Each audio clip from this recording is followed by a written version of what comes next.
Shalom Bapak Ibu Saudara yang dikasihi Tuhan.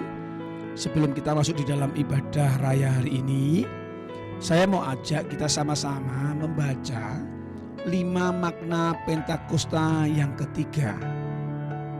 Yang pertama, Pentakosta ketiga adalah pencurahan Roh Kudus yang dahsyat di zaman now, melebihi yang terjadi di Azusa Street.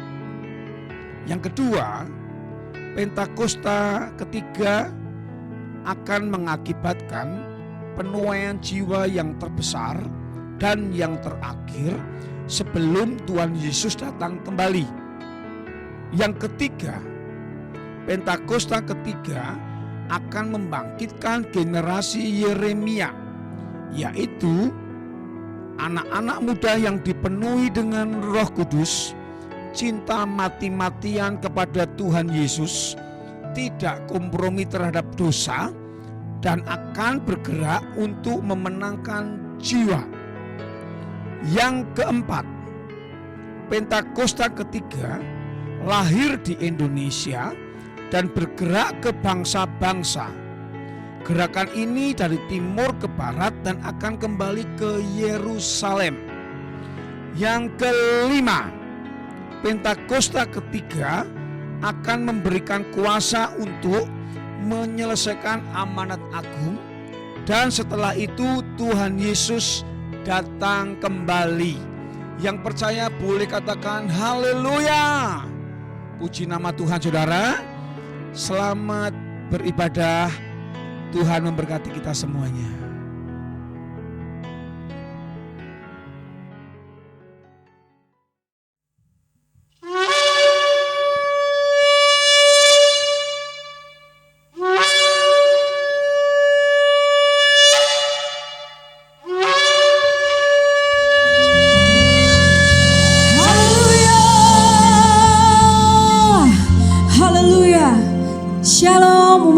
Dimanapun Anda berada saat ini, selamat hari Minggu. Kita berjumpa kembali di ibadah kita, walaupun masih online tapi harus tetap semangat, amin. Mari sebelum kita memulai ibadah kita di pagi hari ini, kita sama-sama satukan hati kita berdoa. Urabaralabaya shandaralabaralabaralabaya sikiaralabaralabaralabaralabaralaba urabakaya nalabaralabaralabaralabaralabaya shandaralabaralaba. Terima kasih Tuhan Yesus, terima kasih Tuhan buat anugerah-Mu bagi setiap kami.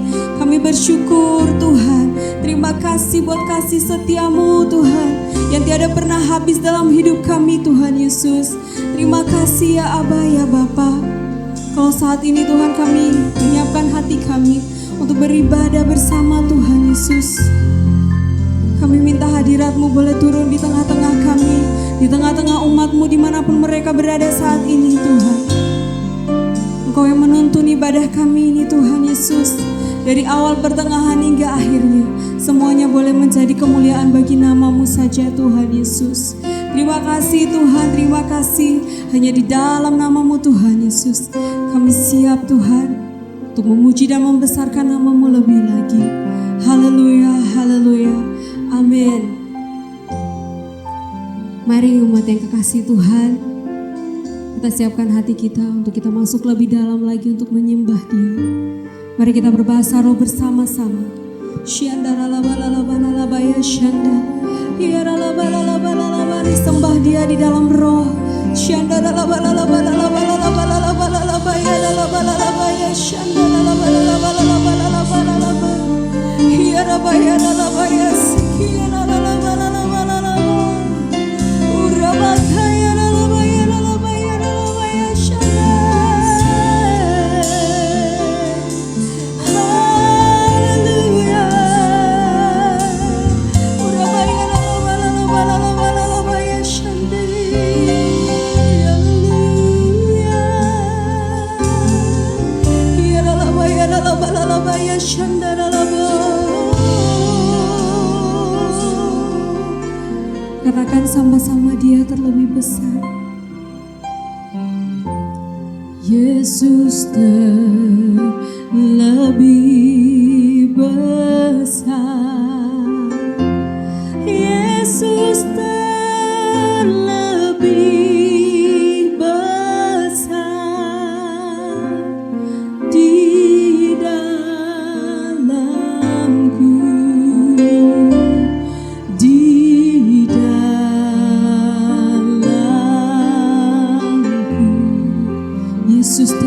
besar, Yesus terlebih besar, Yesus terlebih besar di dalamku selama-lamanya. Yesus terlebih besar,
saudara panggil namanya Yesus.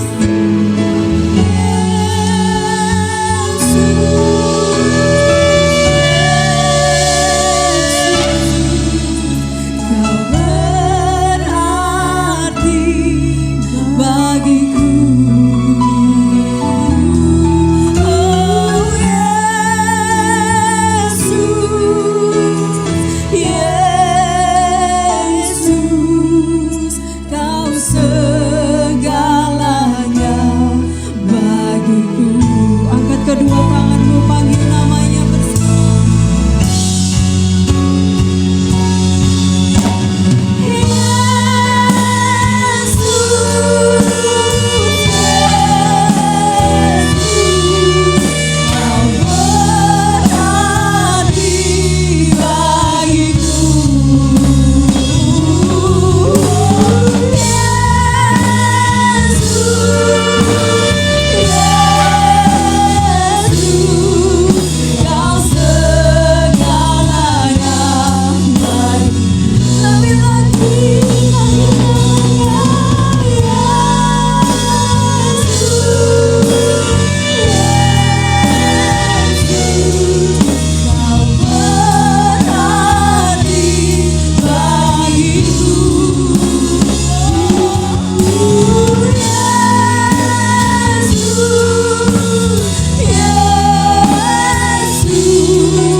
Engkau kekuatan kami Tuhan, Engkau segalanya bagi kami Tuhan Yesus.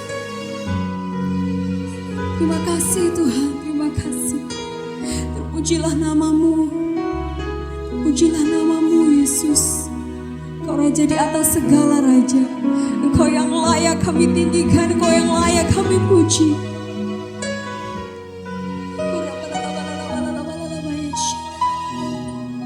Yes Lord, thank you Jesus.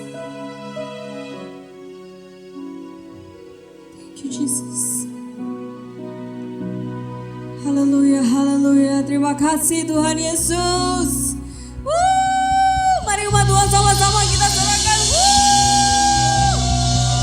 Haleluya, serukan haleluya. Yesus dahsyat, amin. Amin. Haleluya. Kau sangat baik bagi kami Tuhan Yesus. Terima kasih Tuhan. Mari umat Tuhan sama-sama kita mau bangkit berdiri. Kita mau nyanyi bagi Tuhan. Kita mau menari bagi Dia.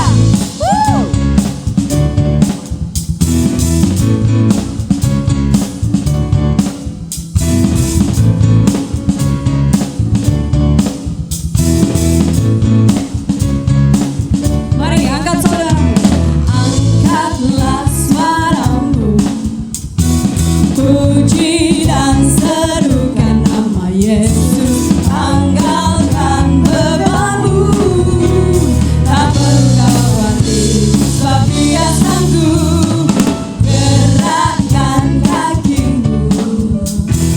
Menarilah dan bertepuk bersukacitalah. Tak perlu kau khawatir, sebab Dia sanggup. Sekarang nyanyikan kebesarannya, Dia kuat dan berkuasa.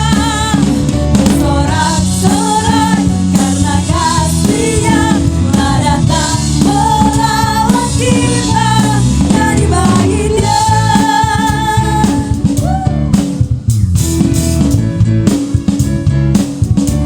Mari umat Tuhan, angkatlah suaramu, puji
dalam hidup kami Tuhan.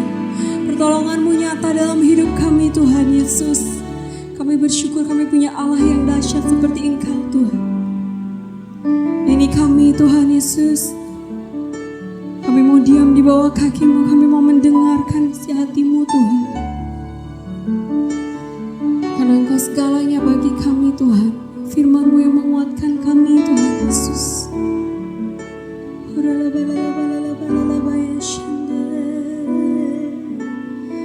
Lord, you're more than anything. You're more than gold, more than anything. Lord, you're everything to me. I will never let you go, never ever let you go. Mari umat Tuhan, sama-sama kita akan nyanyikan lagu ini. Lord, you're more than anything. You're more than gold, more than anything. Yes, Jesus. Lord, you're everything to me. I will never let you go, never ever let you go. Your love is high, your love is higher, higher than heaven. Your mercy is deeper, deeper than the earth. Your grace is wider, wider than the ocean. I will never let you go, never ever let you go.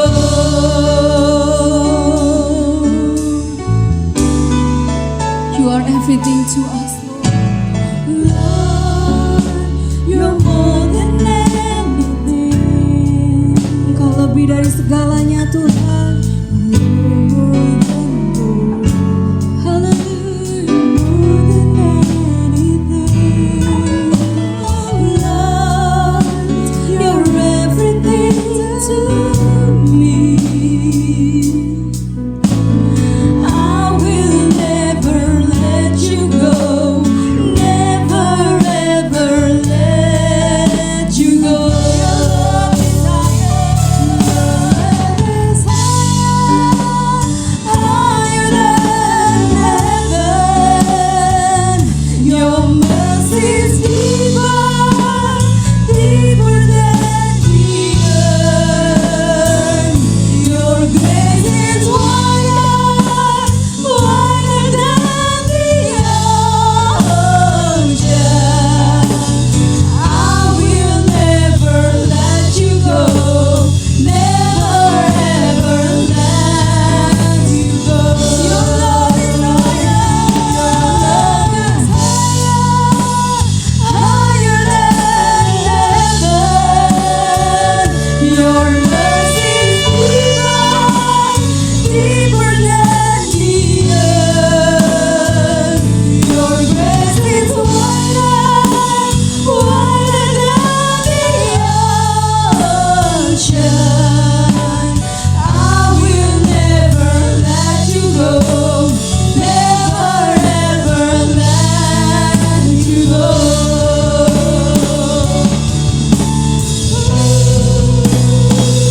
Your love is higher, higher than heaven. Your mercy is deeper, deeper than the earth.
Salam Bapak Ibu Saudara, Jemaat Gereja Betel Indonesia, Jemaat Rempoa. Saya Pendeta Patar Simanjuntak, senang kembali bisa berjumpa dengan Bapak Ibu Saudara sekalipun dalam ibadah raya online semacam ini. Tapi biarlah sukacita kita tetap berlimpah di dalam Tuhan. Amin. Bapak Ibu Saudara, pada ibadah hari raya ini saya memberikan satu tema renungan firman Tuhan, pintu yang sesat. Sekali lagi, pintu yang sesat. Kita mau membuka Alkitab kita dalam Injil Lukas pasal yang ke-13, ayat yang ke-22 sampai ayatnya yang ke-30. Injil Lukas pasal yang ke-13 ayat yang ke-22 sampai ayatnya yang ke-30. Kalau Bapak Ibu Saudara sudah menjumpainya, izinkan saya membaca untuk kita semua. Dalam Injil Lukas pasal yang ke-13 ayat yang ke-22 sampai ayat yang ke-30. Kemudian Yesus berjalan keliling dari kota ke kota dan dari desa ke desa sambil mengajar dan meneruskan perjalanannya ke Yerusalem. Dan ada seorang yang berkata kepadanya, "Tuhan, sedikit sajakah orang yang diselamatkan?" Jawab Yesus kepada orang-orang di situ, "Berjuanglah untuk masuk melalui pintu yang sesat itu. Sebab aku berkata kepadamu, banyak orang akan berusaha untuk masuk tetapi tidak akan dapat.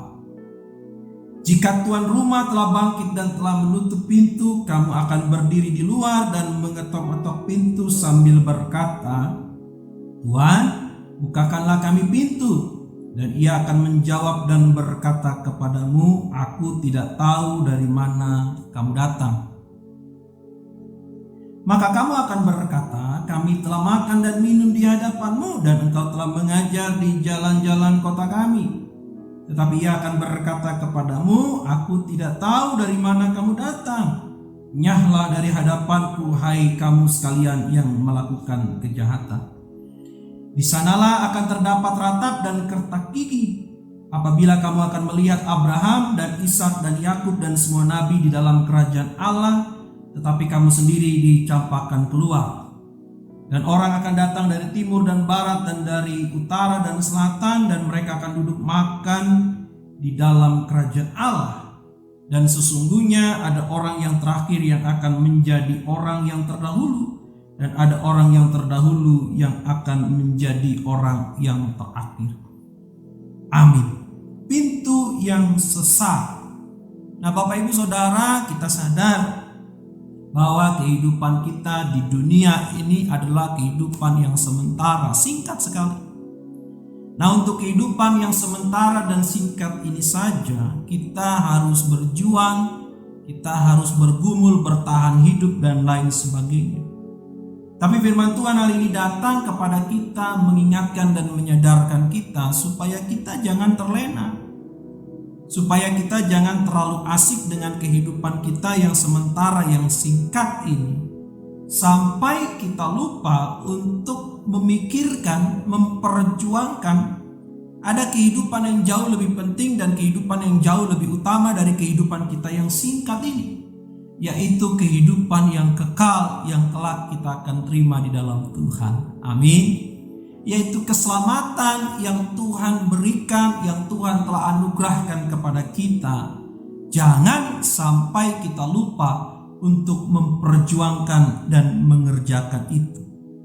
Nah, satu kali Bapak Ibu Saudara, dalam kisah yang baru saja kita baca di ayat yang ke-23, ada orang yang bertanya kepada Tuhan Yesus, "Tuhan, sedikit sajakah orang yang diselamatkan?"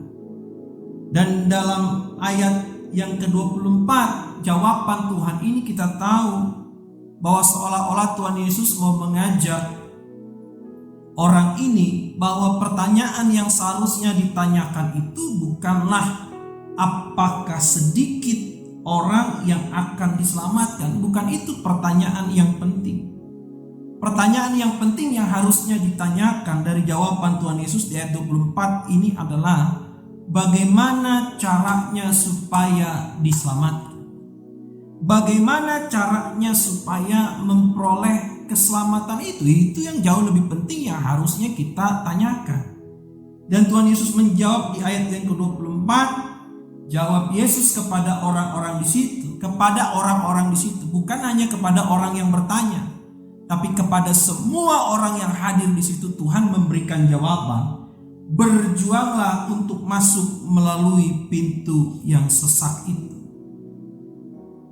Kalau kamu mau tahu, harusnya pertanyaanmu bagaimana caranya supaya selamat. Tuhan menjawab dengan tegas, berjuanglah melalui pintu yang sesak itu. Pintu yang sesak ini menggambarkan bahwa kehidupan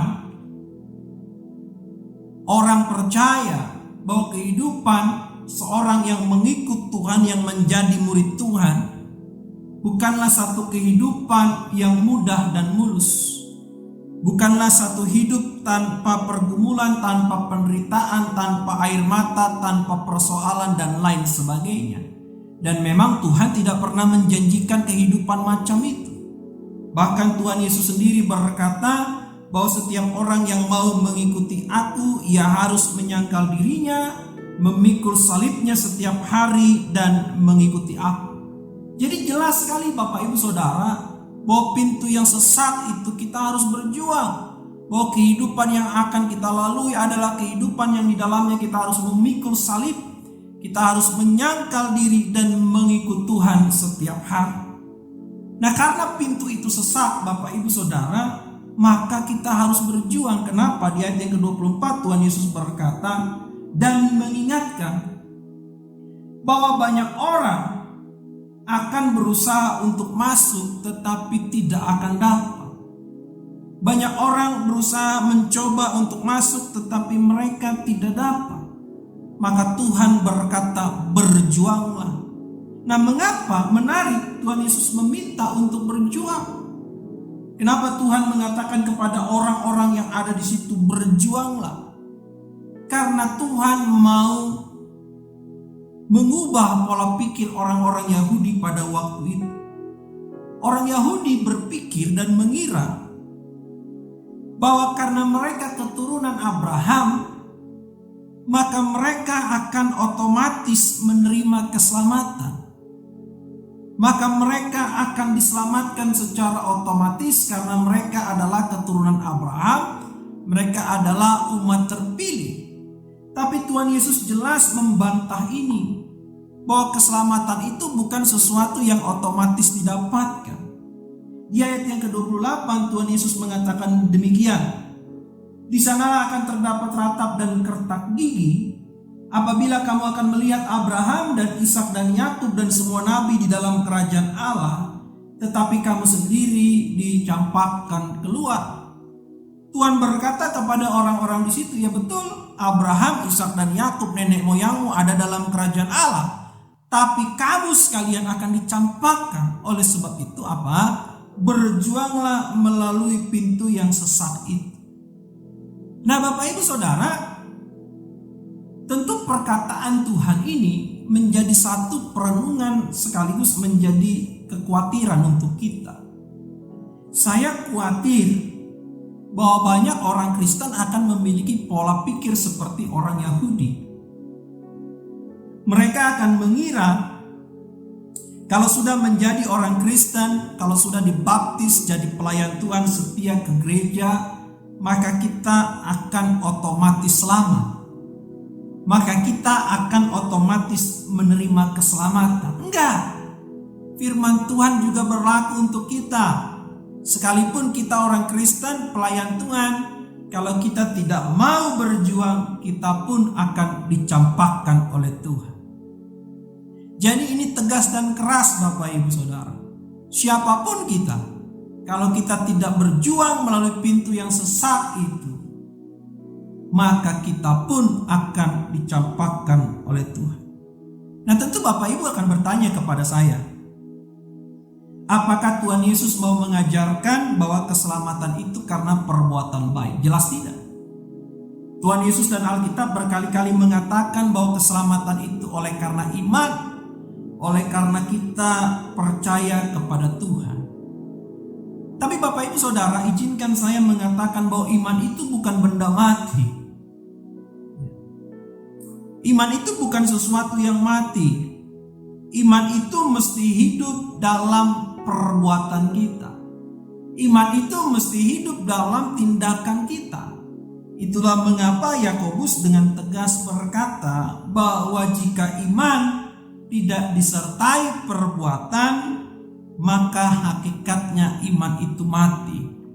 Engkau berkata engkau punya iman, percaya kepada Tuhan, tapi tidak nampak dalam perbuatanmu, iman itu mati. Dan kalau iman itu mati, bagaimana iman mengerjakan keselamatan? Iman yang mati adalah iman yang tidak mengerjakan keselamatan. Nah, oleh sebab itu jelas Bapak Ibu Saudara bahwa sekalipun kita orang Kristen, kita dibaptis, kita pelayan Tuhan, kita setia ke gereja, firman Tuhan ini berlaku untuk kita supaya apa? Supaya kita berjuang mengerjakan keselamatan yang dianugerahkan kepada kita. Kita berjuang untuk melalui pintu yang sesat itu. Nah, kata berjuang di sini Bapak Ibu Saudara ini diambil dari satu kata dalam pesta olahraga Yunani, yaitu kata yang mencakup arti bergumul atau bergulat. Bergulat, tentu kita pernah memperhatikan seorang olahragawan pegulat. Bagaimana dia bergulat, bagaimana dia bertarung habis-habisan sampai ronde terakhir, memfokuskan pikiran, tenaganya, kekuatannya, dan lain sebagainya. Untuk apa? Untuk bergulat dan bagaimana memenangkan pertandingan. Nah, kata ini juga yang dipakai Bapak Ibu Saudara. Berjuanglah. Pergulatan terus-menerus dalam kehidupan kita. Kata berjuang di sini bukan tindakan yang dilakukan 1-2 kali. Jadi Tuhan meminta kita bukan berjuang 1-2 kali, bukan. Tapi ini satu tindakan yang dilakukan terus-menerus. Selama kita hidup, selama Tuhan memberikan kehidupan kepada kita, berjuanglah terus-menerus untuk melalui pintu yang sesat itu. Jangan menyerah, jangan berhenti, tetap setia, tetap taat, tetap bertahan untuk melalui pintu yang sesat itu. Dan ini juga menjadi satu perhatian untuk kita, supaya kita memperhatikan hidup kita, memperhatikan apakah kita sudah memuliakan Allah, memperhatikan apakah hidup kita sudah menyenangkan Allah, memperhatikan apakah kita masih main-main dengan dosa kita, apakah kita main-main dengan keselamatan kita, apakah kita masih main-main dengan kesalahan kita. Nah, ini adalah satu kesempatan untuk kita duduk diam, merenungkan kebenaran firman Tuhan. Apakah kita sudah berjuang melalui pintu yang sesat itu? Kenapa Bapak Ibu Saudara? Karena dalam kisah ini kita kembali belajar, kalau kita tidak berjuang ketika kita hidup, ingat bahwa satu kali pintu akan ditutup. Dan kalau pintu sudah ditutup, maka tuan rumah itu akan menolak. Jadi ada satu kesempatan yang harus kita pakai. Ada satu kesempatan yang harus kita gunakan. Bahwa kehidupan kita di dunia ini adalah kehidupan yang harus kita pakai untuk berjuang melalui pintu yang sesat. Kalau kita main-main, kalau kita nggak serius, kalau kita nggak sungguh-sungguh, ingat, satu kali kesempatan itu akan ditutup. Satu kali pintu itu akan ditutup. Dan kalau pintu itu ditutup, maka tuan rumah itu akan menolak setiap orang yang mau masuk. Di ayat yang ke-25 dikatakan begini. Jika tuan rumah telah bangkit dan telah menutup pintu, kamu akan berdiri di luar dan mengetok-ngetok pintu sambil berkata, Tuhan, bukakanlah kami pintu. Dan ia akan menjawab dan berkata kepadamu, aku tidak tahu dari mana kamu datang. Justru pada saat pintu telah ditutup, banyak orang akan berusaha untuk masuk. Loh, kemana aja?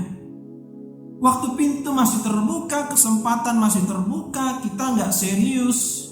Banyak orang main-main, banyak orang nggak peduli untuk berjuang. Tetapi ketika pintu sudah ditutup, Alkitab berkata, terlalu banyak orang yang berusaha untuk masuk. Tapi karena pintu itu sudah ditutup, maka tuan rumah berkata, "Aku tidak tahu dari mana kamu datang." Nah, ini sesuatu yang sangat memilukan dan menyedihkan. Bahwa Tuhan tidak mengenal, bahwa Tuhan itu tidak tahu dari mana mereka datang. Nah, tentu Bapak Ibu Saudara, mereka seperti punya alasan untuk masuk. Ketika Tuhan berkata, "Aku tidak tahu dari mana kamu datang," seolah-olah mereka mau berkata, "Tuhan, kamu pasti kenal aku." Kenapa? Bapak Ibu Saudara, dari sini kita melihat bahwa mereka bukan orang asing. Mereka seolah-olah berkata, "Tuhan, kami ini bukan orang asing loh. Masa Tuhan gak kenal kami? Tuhan pasti kenal kami lah. Kami ini kan bukan orang asing." Kenapa? Di ayat yang ke-26 Bapak Ibu Saudara, Tuhan Yesus berkata begini, "Maka kamu akan berkata, kami telah makan dan minum di hadapanmu dan engkau telah mengajar di jalan-jalan kota kami. Tuhan, masa engkau tidak tahu dari mana kami datang? Tuhan, masa kamu tidak kenal kami? Loh, kami ini kan orang-orang yang telah makan dan minum di hadapanmu. Masa nggak ingat? Tuhan, kami ini kan orang yang telah mendengar engkau mengajar di jalan-jalan kota kami. Masa Tuhan nggak ingat?" Tentu Bapak Ibu Saudara, mereka bukanlah orang asing, jelas di sini, karena mereka makan dan minum di hadapan Tuhan itu. Mereka mendengar pengajaran Tuhan itu. Dan Tuhan ini jelaslah Yesus Kristus. Bahwa mereka makan dan minum di hadapan Tuhan Yesus. Bahwa mereka mendengar pengajaran Tuhan Yesus. Tetapi Tuhan Yesus tetap menolak mereka dan berkata, "Aku tidak tahu dari mana kamu datang. Sekalipun kamu makan dan minum di hadapanku, sekalipun kamu mendengar pengajaranku di jalan-jalan kotamu, tapi aku tetap tidak tahu dari mana kamu datang." Nah, ini tentu menjadi perenungan kembali Bapak Ibu Saudara, menjadi satu peringatan untuk kita. Mungkin nanti banyak orang yang akan berkata, "Tuhan, masa Tuhan gak kenal aku? Aku kan setia ke gereja. Tuhan, masa Tuhan gak kenal aku? Aku ini kan pelayan Tuhan, aku worship leader, aku pemain musik, aku penerima tamu, bahkan aku ini kan pengkhotbah. Aku ini jemaat setia dari GBI Rempoa, masa Tuhan gak kenal aku?" Nah, saya khawatir Bapak Ibu Saudara, ini sekaligus menjadi satu perenungan bagi kita, bahwa banyak kali mungkin banyak orang percaya akan berkata sama seperti ini, "Masa Tuhan gak kenal aku? Aku telah mendengar firman Tuhan, aku telah mendengar khotbah, aku melayani Tuhan, masa Tuhan gak kenal aku?" Tapi saya khawatir Tuhan itu akan berkata, "Aku tidak tahu dari mana kamu datang. Aku tidak kenal kamu. Aku tidak tahu dari mana kamu datang.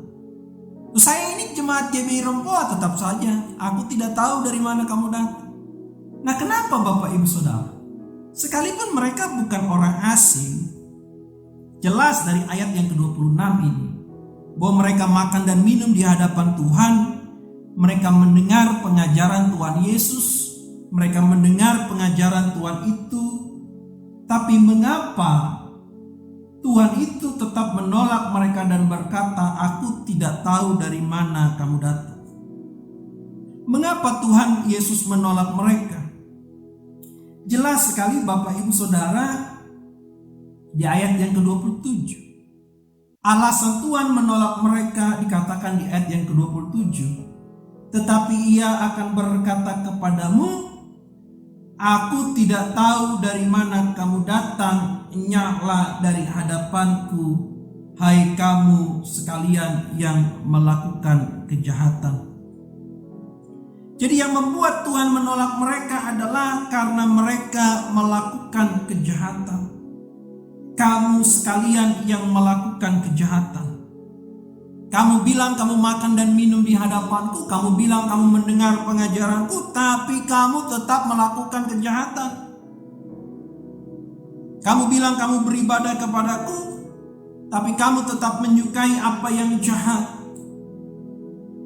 Kamu tidak menunjukkan percayamu dan imanmu dalam perbuatan dan tindakanmu. Kamu berkata bahwa kamu setia beribadah, rajin ke gereja, tapi kamu tetap menyukai apa yang jahat, melakukan apa yang jahat di hadapan Tuhan. Nah, inilah yang menjadi alasan bahwa Tuhan itu menolak mereka karena mereka melakukan kejahatan. Karena mereka melakukan satu dosa di hadapan Tuhan. Nah, Bapak Ibu Saudara, orang percaya jelas masih bisa jatuh ke dalam dosa. Tapi dia tidak bisa hidup lagi dalam dosa. Hatinya berduka ketika dia berdosa, sehingga dia menyesal dan memohon ampun. Bapak Ibu Saudara, biarlah firman Tuhan yang singkat ini menjadi perenungan bagi kita. Satu kesempatan yang baik mengingatkan kita, anggaplah Tuhan mengasihi kita. Selagi pintu itu masih terbuka, selagi pintu itu belum tertutup, selagi masih ada kesempatan. Saya tahu bahwa kehidupan kita akhir-akhir ini adalah kehidupan yang di dalamnya ada pergumulan, yang di dalamnya ada kesulitan, yang di dalamnya ada penderitaan. Tapi saya mau mengatakan, jangan menyerah.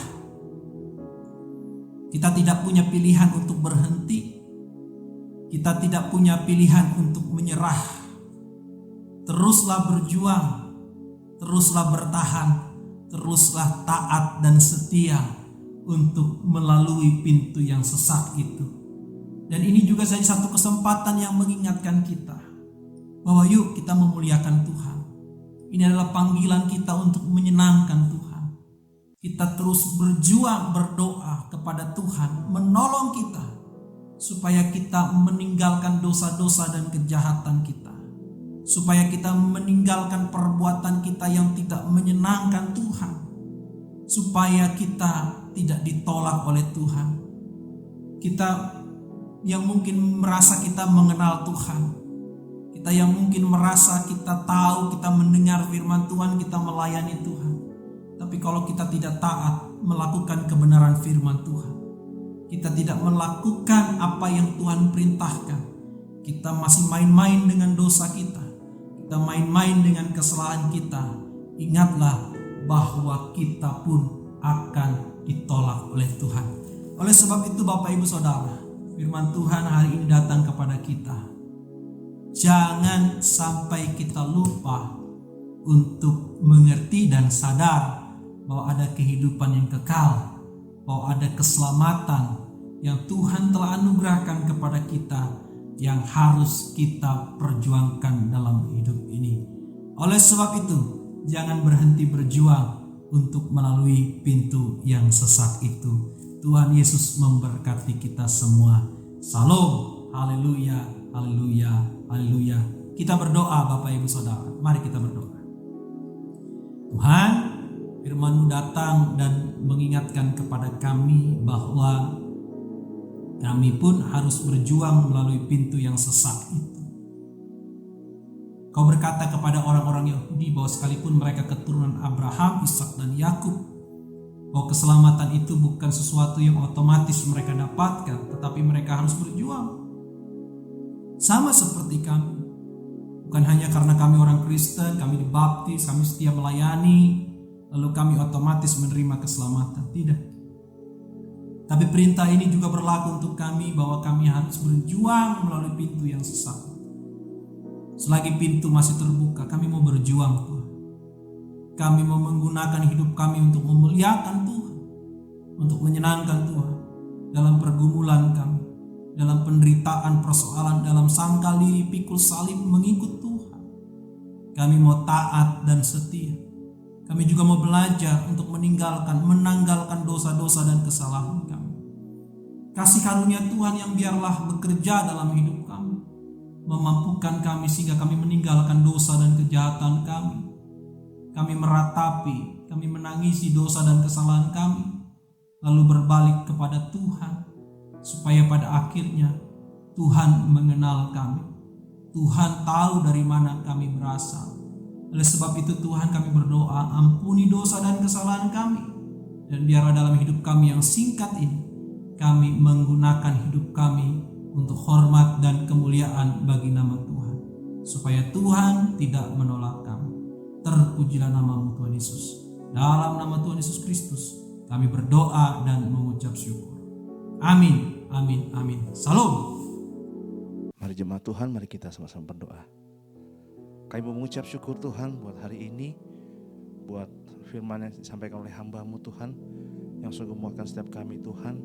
Biarlah Engkau menjadikan kami sebagai pelaku-pelaku firman-Mu, bukan hanya sebagai pendengar saja Tuhan. Di tahun yang baru, tahun 2021 ini Tuhan, ajar kami untuk memiliki integritas Tuhan Yesus, sehingga kami semua boleh menjadi berkat, boleh menangkan jiwa dimanapun kami berada Tuhan Yesus. Kami juga saat ini berdoa buat hamba-Mu yang sudah menyampaikan firman-Mu. Tuhan urapi, Tuhan memberkati di dalam nama Tuhan Yesus, memberkati keluarganya, istri dan anak Tuhan Engkau berkati Tuhan di dalam nama Tuhan Yesus. Dan biar hamba-Mu boleh menjadi berkat Tuhan dimanapun hamba-Mu berada Tuhan.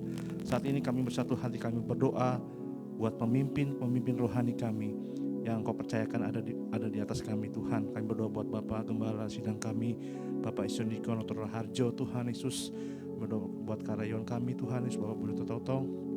Dan juga kami juga mendapat gembala cabang tempat ini Bapak Yosua Roni Pujuanto Tuhan Yesus. Engkau memberkati hamba-hamba-Mu ini Tuhan, Kau urapi di dalam nama Tuhan Yesus. Kau pakai dengan lebih dahsyat dan luar biasa lagi untuk menangkan jiwa-jiwa Tuhan. Terima kasih Tuhan Yesus.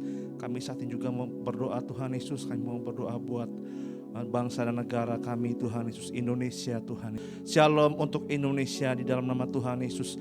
Kau berikan damai sejahtera bagi bangsa kami Tuhan Yesus. Di tengah pandemik ini Tuhan Yesus, kami berdoa Tuhan Yesus. Biarlah Tuhan Yesus Engkau memulihkan bangsa kami di dalam nama Tuhan Yesus. Kau pulihkan perekonomian bangsa kami yang terpuruk Tuhan karena corona ini Tuhan. Dan kami berdoa senantiasa Tuhan buat anak-anak-Mu Tuhan Yesus. Biarlah senantiasa dilindungi Tuhan Yesus. Dilindungi di dalam nama Tuhan Yesus yang saat ini sedang Engkau izinkan Tuhan mengalami terpapar virus Tuhan Yesus. Engkau berikan kekuatan, Engkau sembuhkan di dalam nama Tuhan Yesus.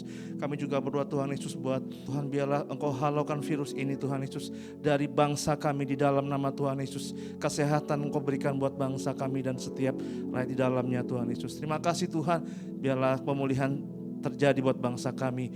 Kami saat ini juga mau berdoa buat setiap jemaat-Mu Tuhan yang ada di GBI Rempuasa Tuhan. Engkau memberkati setiap pekerjaan mereka. Apapun yang diperbuat jemaat-Mu dibuat Tuhan berhasil. Yang sakit Engkau sembuhkan, yang lemah Engkau kuatkan Tuhan Yesus. Terima kasih Bapa, kami percaya Tuhan Engkau memakai setiap jemaat-Mu menjadi berkat di mana mereka berada Tuhan Yesus. Terima kasih Bapa, kami sangat diberkati. Dan saat ini kami siap juga menerima berkat lewat hamba-Mu. Mari jemaat yang dikasih Tuhan, Bapak Ibu Saudara dimanapun Anda berada, sebelum kita akhiri ibadah kita hari ini, kita siapkan hati dengan iman percaya, angkat tangan di hadapan Tuhan.